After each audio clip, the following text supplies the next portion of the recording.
of beer and a large pack of candy.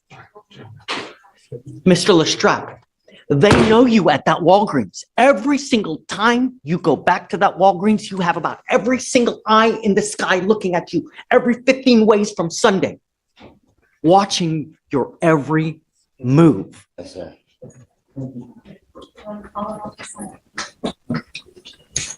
Ray, I'm sorry. I'm not going to give another PR bomb.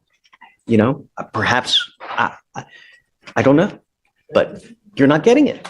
Can we at least address the bond, though, Judge? Because I believe the bond's at Absolutely happy to. I agree that they're high. And what do you think? Judge, I'd be asking for 500 on each case. Okay, done. But the revolving door closes today. Yes, sir. It goes with you. Our cases are dangerous cases. Assault, ag assault, possession of a pistol. Now she's got a pistol case, committing certain felonies. We don't even know what the felonies are. Do you know? No, Judge, not at this time. I only heard of, A bunch of FTAs, at least 2 other FTAs. Now we've got a third. What? You really want me to set you a bond?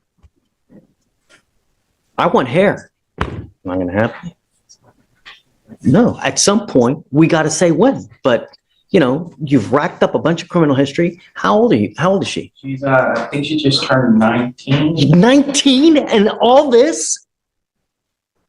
Was I right about that, Troy?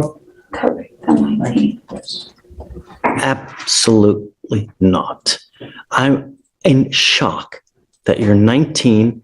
And Katie, how many priors are we talking here? At least like 6, 7, 8? It appears so, Judge, yes. No, I'm sorry, but I just, you scared me, Miss Britton. Really, I don't think that I could trust you. I think if I set you a bond, it's something is going to happen, or you're just not going to go back. And I'm sorry, I can't drive. Yeah, I know. We're nearly 120 miles an hour weaving in and out of traffic. No, I got you. I just came back from work, like I had to get half a day. How much did you go back? My only condition, Could there be like a curfew or something, or like anything like that? Because I have to. nearly 120 miles an hour in and out of traffic.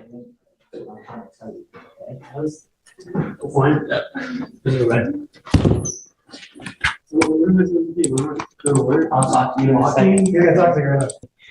Sir, you were charged with racing on a highway. You're facing up to 6 months in jail and or a $2,000 fine. We are going to do probable cause. You have the right to remain silent. Anything you say can or will be used against you. You have the right to have an attorney present. If you cannot afford one will be appointed to you, sir.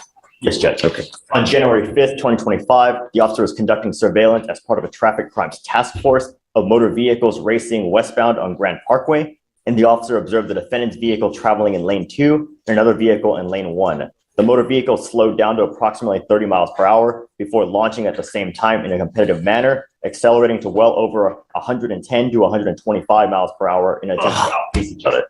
The motor vehicles raced 3 times, then pulled into a Buc-ee's. The officer observed the defendant, but was unable to locate the other motor vehicle involved in the race. So then it says that also he picked up a felony evading. He was on bond for a felony evading and now he's picked up this case, a racing? It looks like that's the case, Your Honor. He was on bond for the evading. I'm taking away your privilege to drive. You are not allowed to drive, Mr. Lee. Do you understand? You will be signing an affidavit with me today promising me you're not going to drive. I don't give a rat's behind what is going on in your life.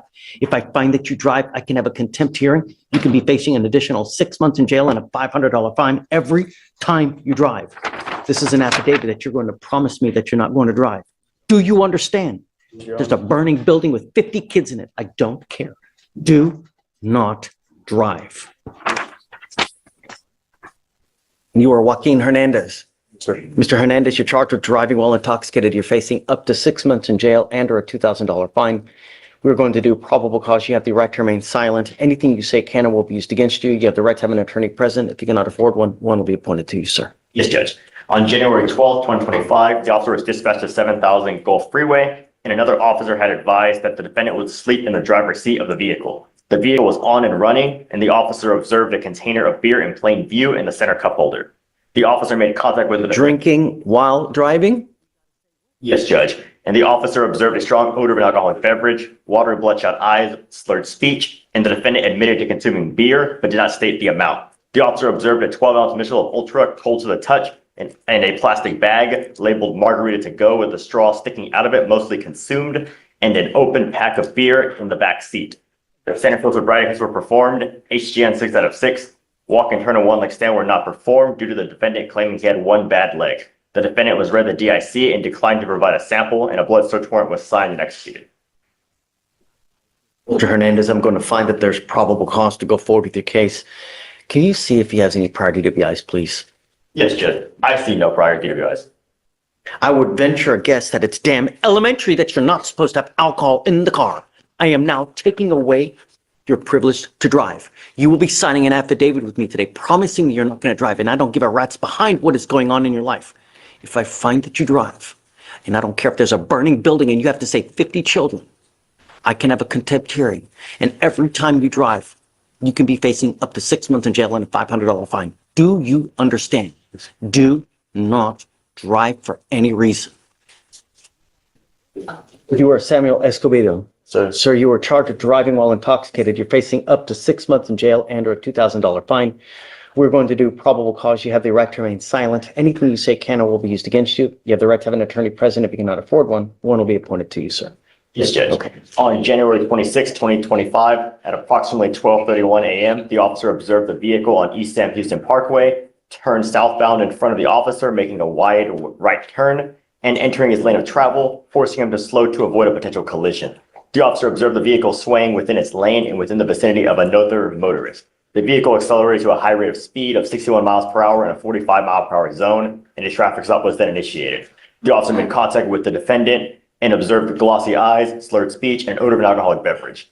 The defendant stated he was coming from a party where he had 2 shots and standard field sobriety tests were conducted. HGN 6 out of 6, walk and turn 3 out of 8, one leg stand 2 out of 4. The DIC was read and the defendant refused to provide a breath specimen, and an inventory search was conducted, and the officer found 2 Modelo's cold to the touch and mostly empty, and 1 pint of vodka. The passenger advised the vodka was hers and the beers were the defendant's. Blood search warrant was signed and executed. Drinking while driving? Yes, Judge, cold to the touch. Mr. Escobedo, I'm going to find that there's probable cause to go forward with your case. I'm ordering you now as a condition of your bond not to consume alcohol, illegal drugs, or unprescribed controlled medication. I'm now also ordering you not to drive at all. Do you understand? Sir. You will be signing an affidavit with me today promising you're not going to drive. If I find that you do, I can have a contempt hearing. You can be facing an additional 6 months in jail and a $500 fine every time you get into a car and drive. I don't care what your excuse is. Do you understand? Sir. I would think that it's elementary that you're not to have alcohol in the car while you are driving. If I find that you pick up a new case, you become a danger to my city, you consume alcohol or you drive, I will revoke your bond, put you in jail, no more PR bonds for you. Do you understand? Your Honor, if I may, for my client. My client is 19 years old, Your Honor. I've known him for a long time. I know his family, and he works at the refineries right now. It would be onerous on him to not be able to drive, and Your Honor, my client would be requesting if maybe there was some alternative, potentially a machine in the car to make sure that he's... You know, I mean, he's 19. There's alleged 2 cold beers he's drinking while he's driving. No. I want you to appreciate the absolute privilege it is to drive. It's not a right. You want a right? Take your Dutch patas and you can do that. No. If after a while you can show me that he appreciates it proactively, right, and I get it, then we can talk. But until that point, I don't care what you're doing. I don't care if there's a burning building, you have to save 50 children. You drive. It's really not going to go well for you. Do you understand? Mr. Ellis, let me read something to you. This is why the magistrate did not give you a PR bond in this case. Defendant on a 3-year deferred for a state jail felony since 3/21/24 allegedly stole CBD disposables. In this case, the witness called to report a man dancing around and waving a firearm in the air at the 5900 Long Drive in Houston, Texas. Law enforcement officers arrived, saw defendant matching the description as sitting at a bus stop, saw butt of gun sticking out of his pocket. Law enforcement officers told defendant to put his hands up. Defendant instead reached for his gun. Do you know how many people die from that very thing right there? Watch the news every single day in America. A young person dies just because of that very thing right there. Law enforcement officer struggled with the defendant as he continued to reach for the firearm, finally got him cuffed after approximately 6 minutes, then recovered a loaded .45 pistol from his pocket. One law enforcement officer injured during the struggle, pushed against the wall of the bus stop, sustained minor abrasions. Could have been another assault of a peace officer, which is a third-degree felony on violation report. And that's why It's a second 2-year. violation. He has an open DWI in another county, and now he's consuming alcohol. Judge, the first one was from 2019 and he didn't have court until they didn't realize or didn't come to anyone's attention until he got this one. Then the officer told him, you have something open in Tarrant County, you may want to contact them. That's when he contacted them, and then he told them, yeah, come to court for that. So it kind of fell by the wayside. I don't know what happened. Sit for something. You get about a list of documents this high from lawyers advertising to you that you have an open case. I have to imagine that he knew about the open DWI in Tarrant County. Now he picks up another DWI. Now we're on a second bond violation report. He's on probation over there now, Judge, and he'd be on a 2-year probation here. No, this is not a good deal, man. I think that we're setting him up. I think once he does the TRAS, and if they recommend sober court, which they most likely will, I think he'll be getting the help that he needs. I mean, he's 25 years old. So he understands that he'll have to. I think that I would prefer to do it first, you know? What do you mean? Do the TRAS first so we know exactly what, because I mean, I would require, because of the nature, I'm going to do a repeat offender DWI education class number 1. I had no idea that he has an open one. Now he's got 2 BVRs.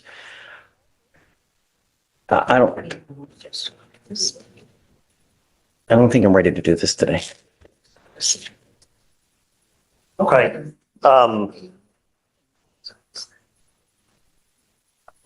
Not only that, you're on your second bond violation.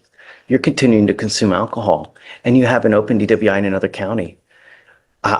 It's unacceptable. Well, that one's closed now, Judge. He's on probation. I understand. He's on probation. But he's on probation. I mean, he's had it open. He's now on probation, and he's a week ago he's consuming alcohol still.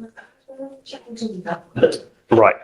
I let him go once. I can't do it again, man. Judge, I understand that you have to zealously advocate for your client, but it's time. No, what he was telling me was, and he showed me the paperwork, that the day after the alleged violations, when he was reporting to his probation officer, he doesn't understand how he would have tested positive when they would have tested him the next day. In fact, he actually got tested recently for drug testing. So they're drug testing him there and for alcohol. So I'm just letting you know what. I have a scram. He's still testing positive for alcohol. It's unacceptable what's going on with you, Mr. Martinez. No, I'm not ready to take this deal now. And I think that it's.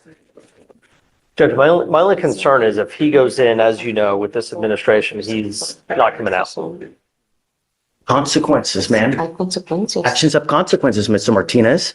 You know that. You continue to do whatever you want to do. You continue to consume alcohol. You continue to put other lives in danger. It's unacceptable. I'm sorry, Marcos. I'm trying to. I know you are, but there's 2 open DWIs. He's on a second bond violation. It's not fair that I don't hold him accountable like I do every single other person here. I can't curry favor just because he may be undocumented. It's not fair, I understand. Yeah, I'm revoking your bond, dude. You're going to jail.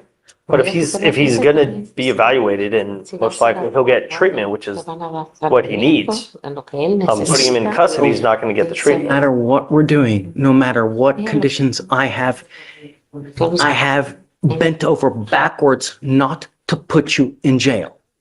You literally had another DWI open, did not put you in jail. You have one bond violation report. I did not put you in custody. Now you have a second. It's now time to pay. I can't let you go again because I need you to understand that we mean business and you're not getting it. Even that you're on probation, you have an open DWI here. You still consuming alcohol. I'm sorry, Marcos. You're going to jail. It goes with you.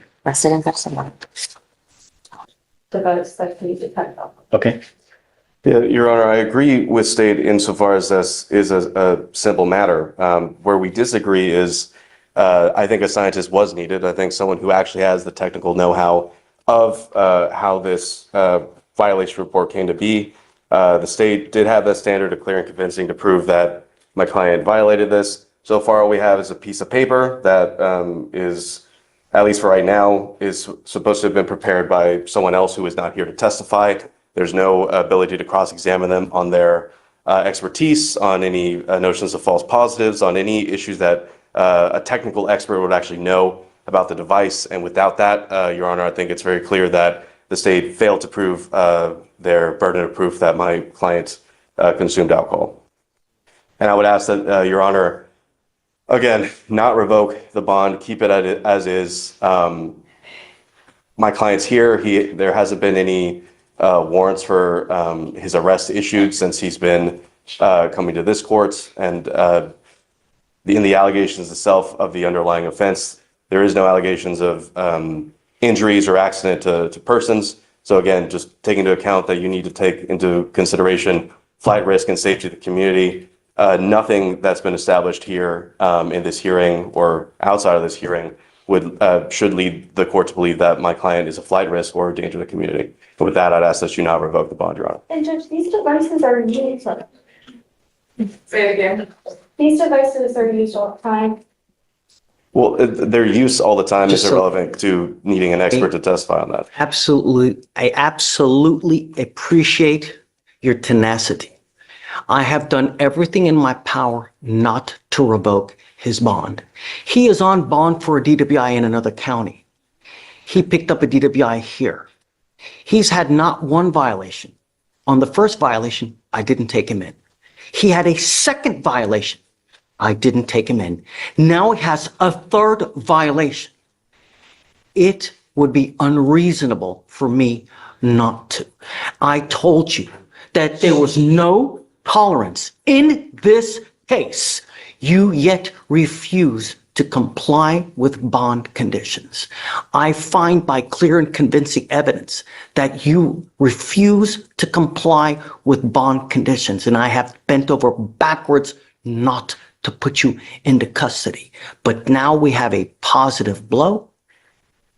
We have someone who has testified to it, and I believe it. So I am now revoking your bond. He goes with you. We have the positive THC. He had a positive THC, right? Yeah, As well? that we sent him earlier this week. He also tested positive for THC. marijuana as well.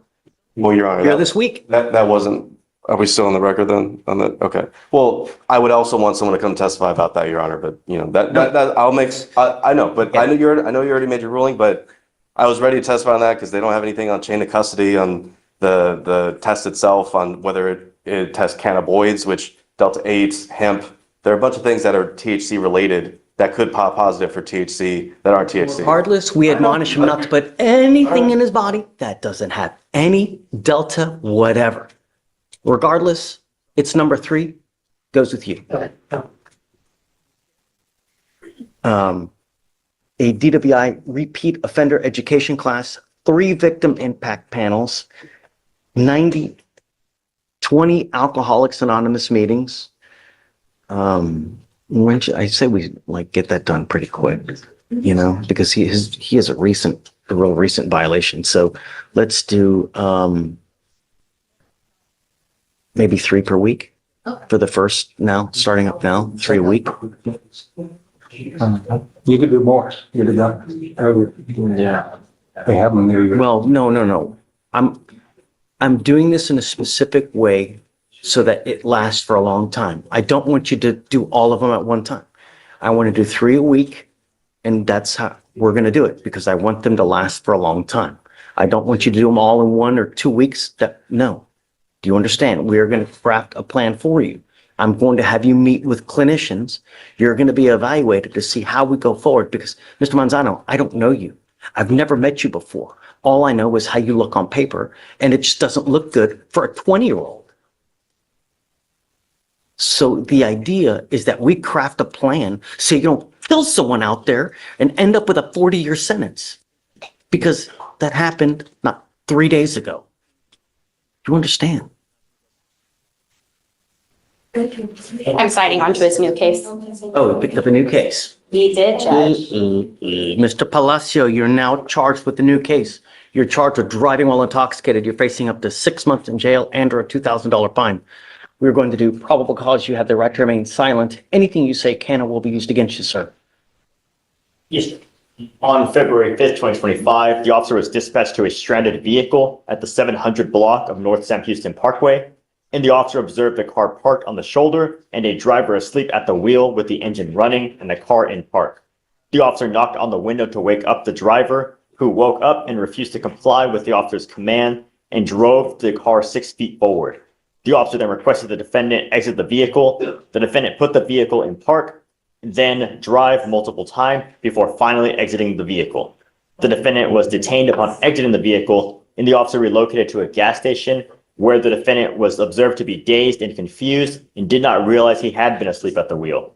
The defendant was also unable to communicate where he had been or where he was going. The defendant was asked to perform standard field sobriety test, HGN 6 out of 6, walk and turn 5 out of 8, one leg stand 1 out of 4. The defendant was read the DIC and declined to provide a sample. A blood search warrant was signed and executed. I'm going to find that there's probable cause to go forward with the case. Can you look to see if he has any prior DWIs and does he have a valid Texas driver license? He does have a valid driver's license, Judge, and we Oh. did file for the ALR hearing. And then I see he has a dismissed DWI out of Fort Bend, but no other At DWIs. this point, the courtroom dynamic shifts dramatically because this is no longer just about one allegation or one isolated incident. The focus now becomes bond compliance and credibility. Legally speaking, bond conditions are court orders. They aren't suggestions and they aren't optional guidelines. The court is looking at repeated behavior and asking whether prior warnings actually change anything.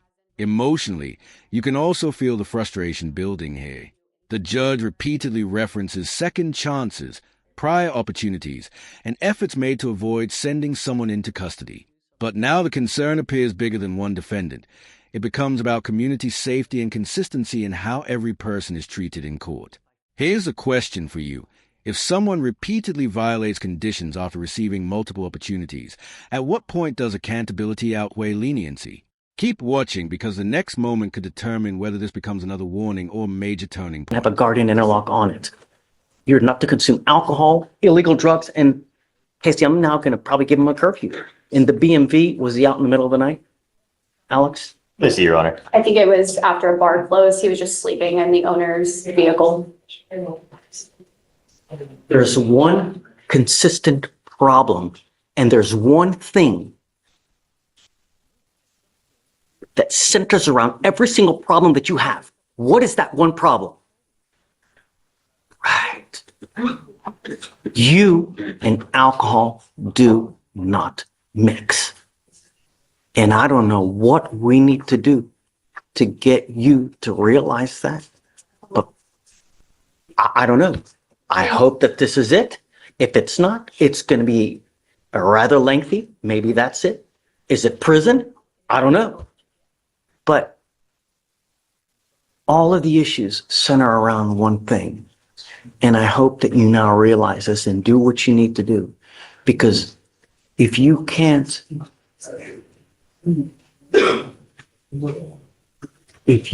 take care of it yourself, I will do it for you. And I promise you're not going to like the way that I do it.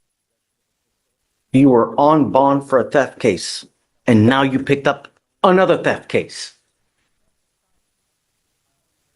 You now stand charged yet again with another theft. You're facing another 6 months in jail and or a $2,000 fine. We're going to do probable cause. You have the right to remain silent. Anything you say can or will be used against you. You have the right to have an attorney present. If you cannot afford one, one will be appointed to you, sir. Yes, Judge. On February 7th, 2025, the complainant observed the defendant trying on sunglasses in their store in the Galleria Mall. And after the defendant left the store, the complainant noticed the sunglasses were missing.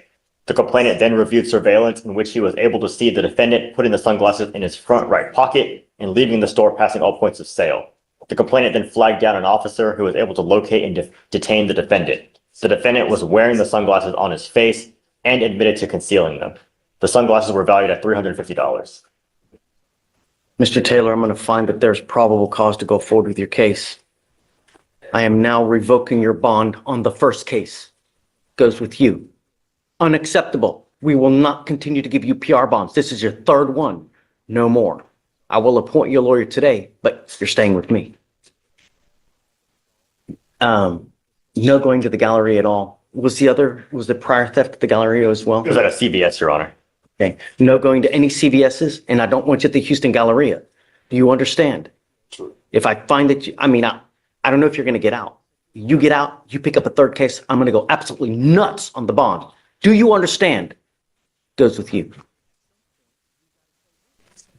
Ms. Jewett, Yes. is Mr. Craig here? Deputy Miranda, I need your help.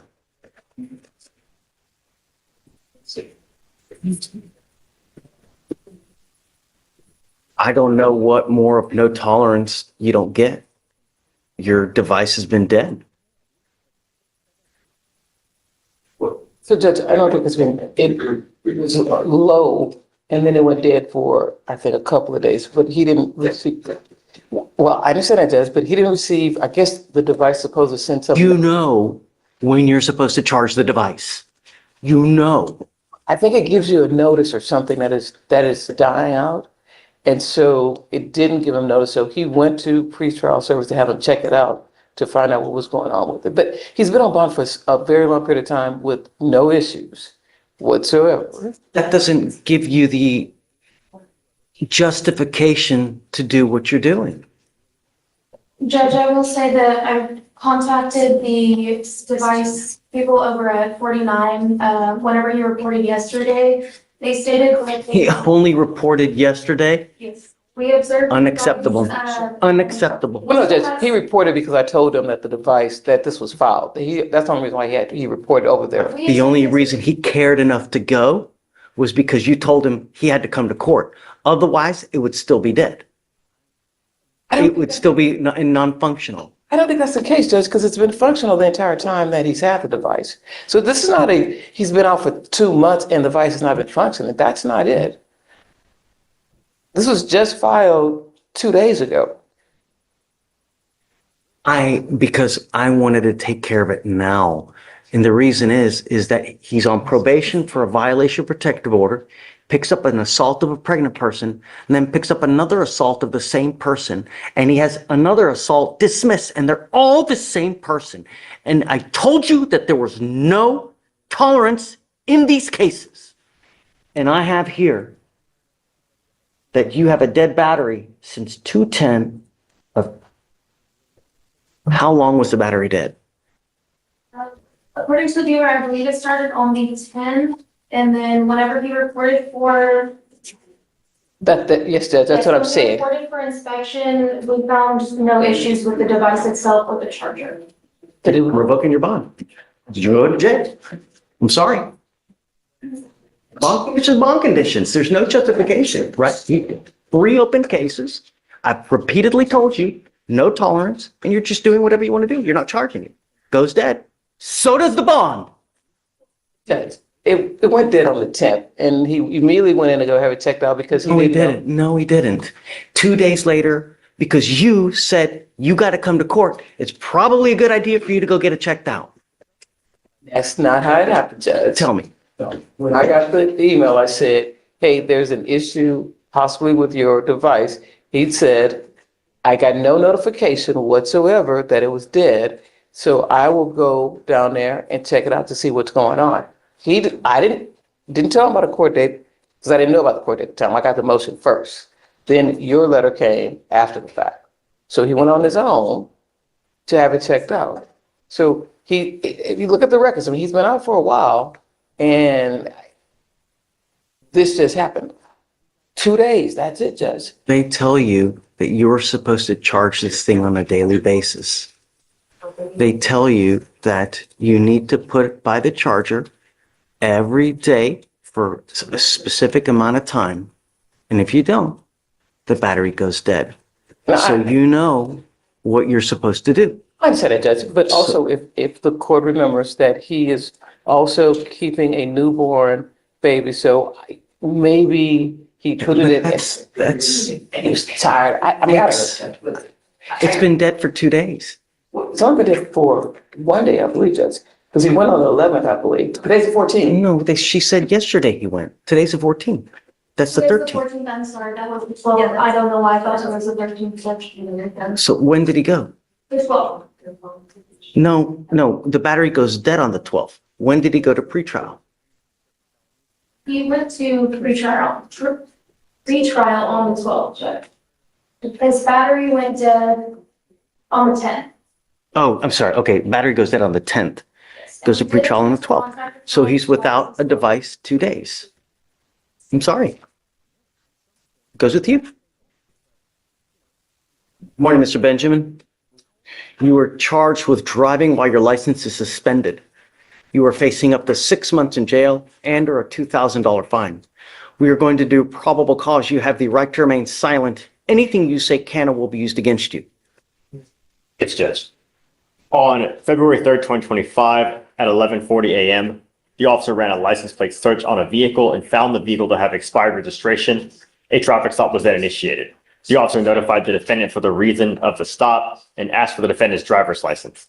The defendant provided a Texas ID that did not belong to him, and the officer asked for a name and date of birth.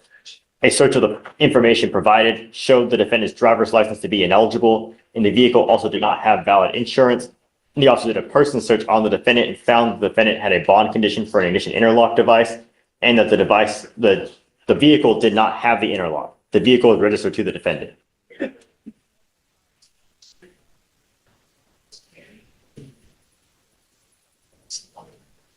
Johnson?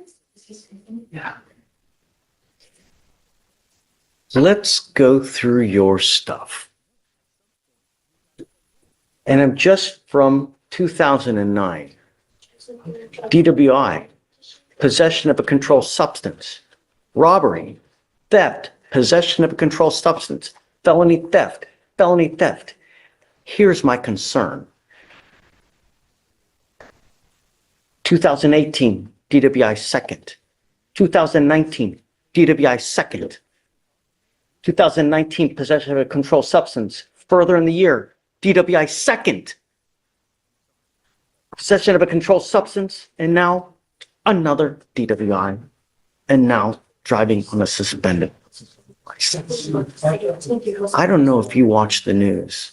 Every single day, someone dies from an alcohol-related collision in our county. Every single day. Watch the news.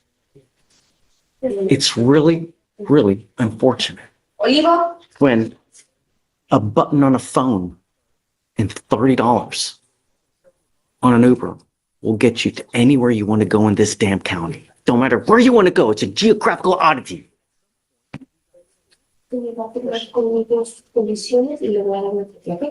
It's so easy to just hit one button. I don't know what we need to get through to you, Mr. Benjamin, but I don't know if you're going to bond out. You will be signing an affidavit with me today, promising me you're not going to drive. And I don't give a rat's behind what your excuse is. If I find that you drive, I can have a contempt hearing. Every single time you get behind the wheel, you can be facing 6 months in jail and up to 6 months in jail and or a $500 fine. Do you understand? Do not drive. It's really scary what happens every single day in our county, and it's so tragic. Don't drive.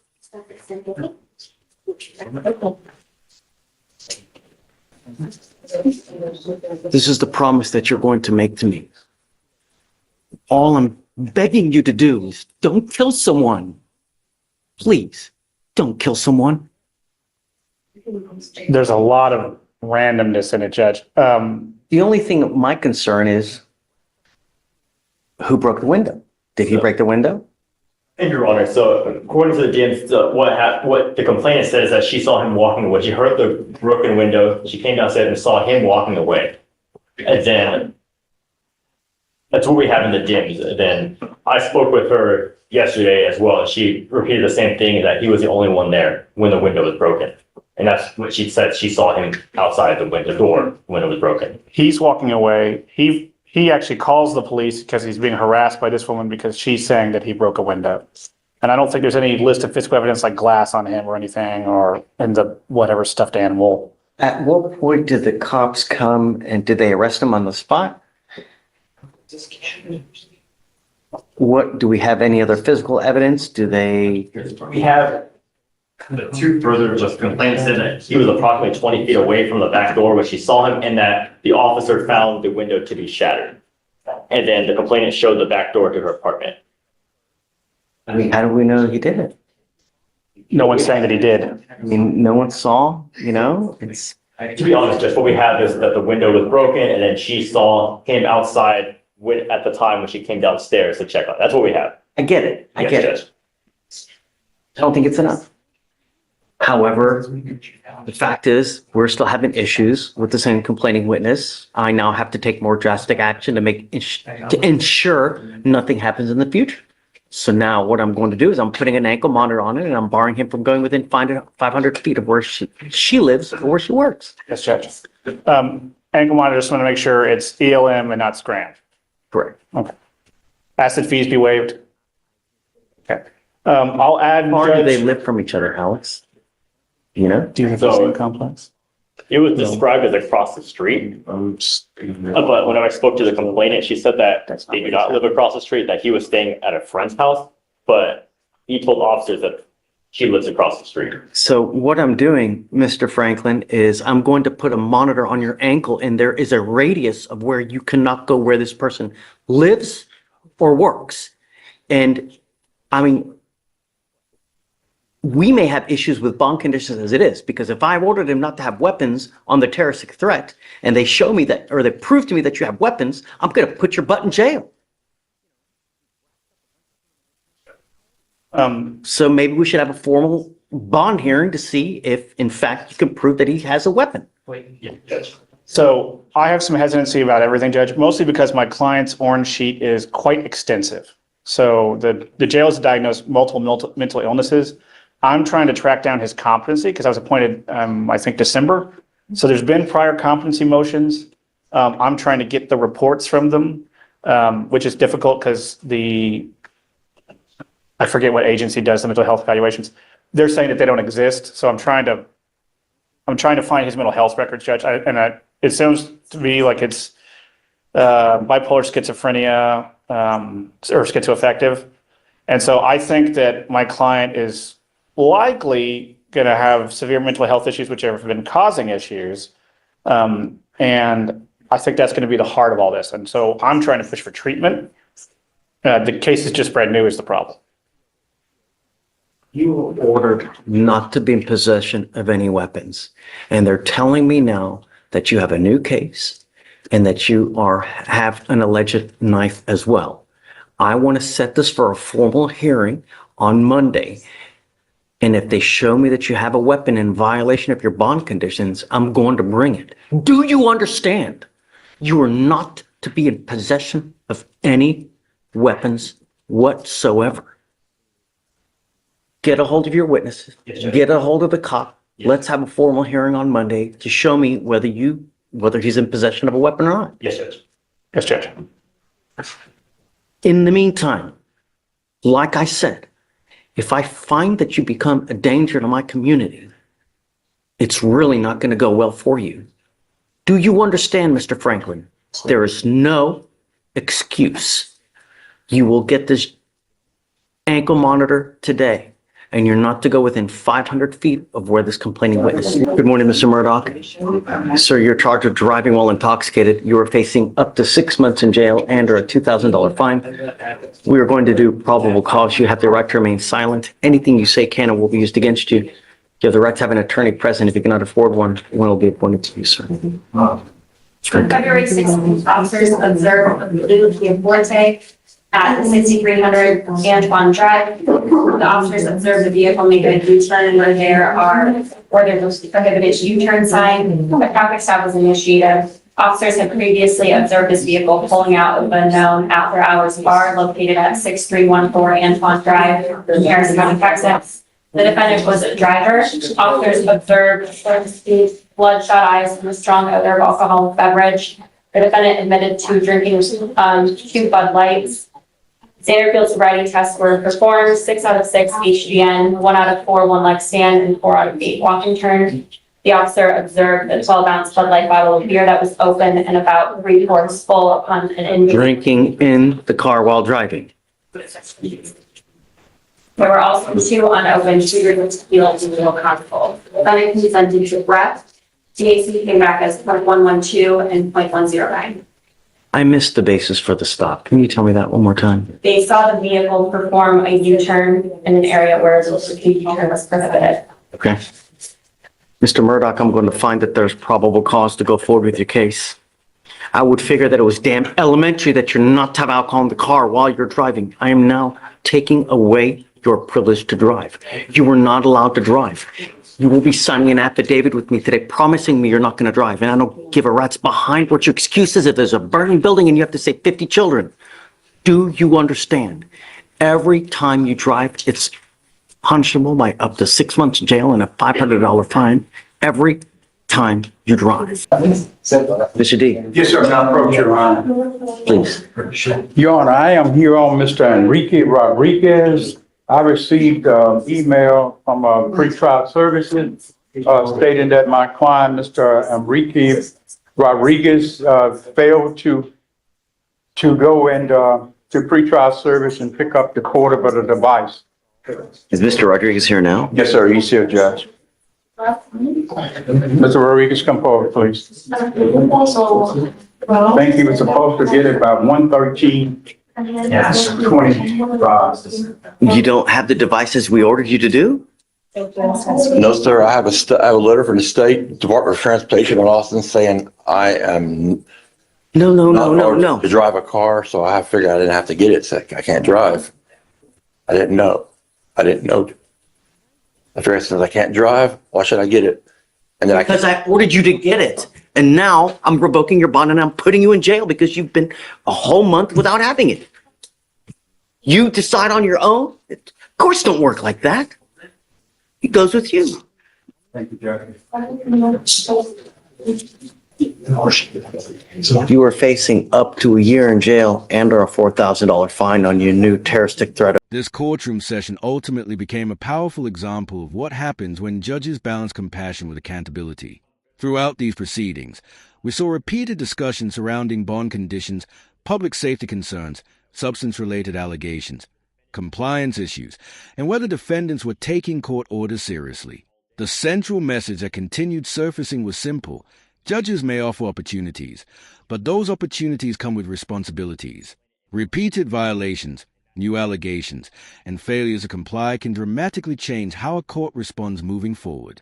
Beyond the legal consequences, there's also a very human side to these cases because many of these decisions affect futures, families, employment, and lives outside the courtroom. The emotional weight in these moments is what makes courtroom proceedings so intense and unpredictable.